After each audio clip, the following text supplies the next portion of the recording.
votre parti pris. Arnaud Montebourg, donc. Arnaud Montebourg, on n'entend plus que lui. Enfin, on l'a lu dans Alors la qu'il n'était pas au Tribunière. Congrès.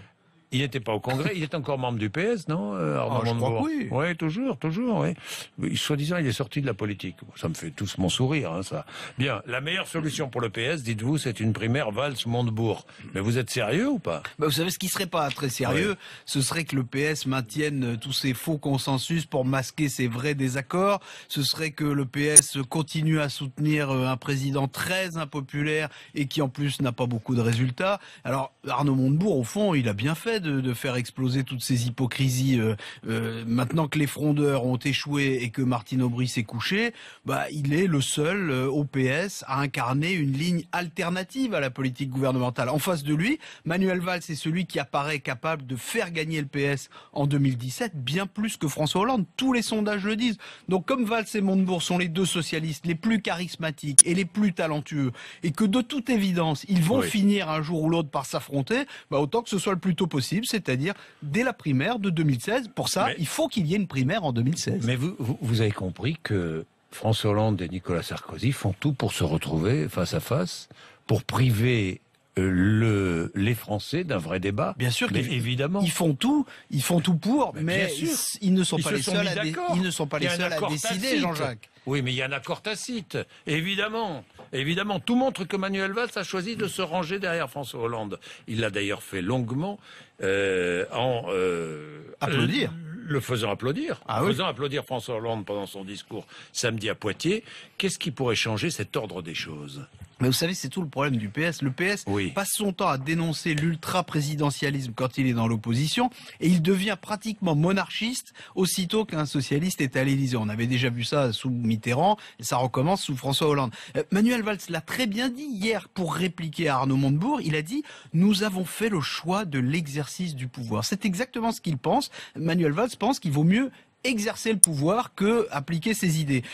En réalité, il a fait le choix aussi de chasser Montebourg du pouvoir, et la rupture entre Valls et Montebourg, il faut pas l'oublier, elle vient de ce que naïvement Arnaud Montebourg voulait appliquer la ligne qu'il avait définie ensemble avec Manuel Valls. Donc oui, aujourd'hui Manuel Valls soutient François Hollande, et tout le monde sait, il n'y a pas un Français qui ne le sache pas, que François Hollande est déjà en campagne présidentielle. Bon, la vraie question, c'est surtout de savoir si François Hollande est forcément le meilleur candidat pour les socialistes. La réponse est un peu dans la question, vous avez compris. D'autant que, sans être aussi naïf qu'Arnaud Montebourg, je croyais avoir compris que François Hollande ne devait se représenter que si le chômage baissait.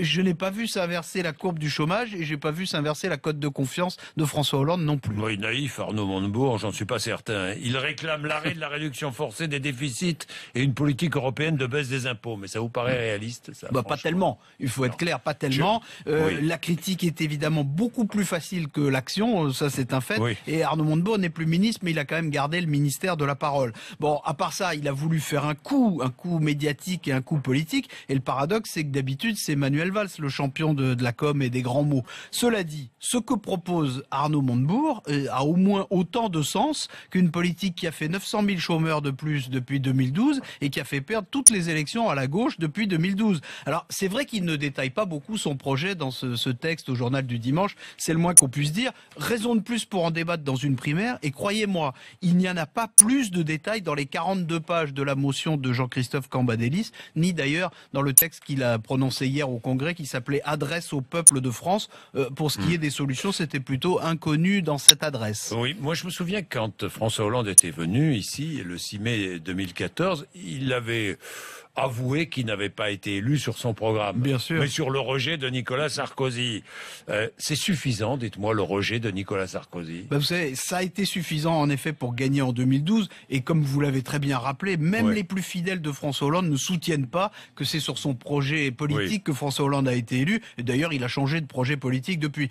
Tant que le PS ne tranchera pas ses désaccords, à commencer par ce désaccord qui s'incarne dans le duel Valls-Montebourg, le rejet de la droite et de Nicolas Sarkozy en particulier va rester le meilleur moyen, pour ne pas dire le seul, de fabriquer de l'unité à bon compte. Au fond, c'est un autre signe de la profondeur des dissensions qui traversent le PS. Pendant longtemps, les socialistes ont été obsédés par la synthèse. Maintenant, ils fonctionnent surtout par antithèse. Alors pourquoi ne pas rejeter les deux?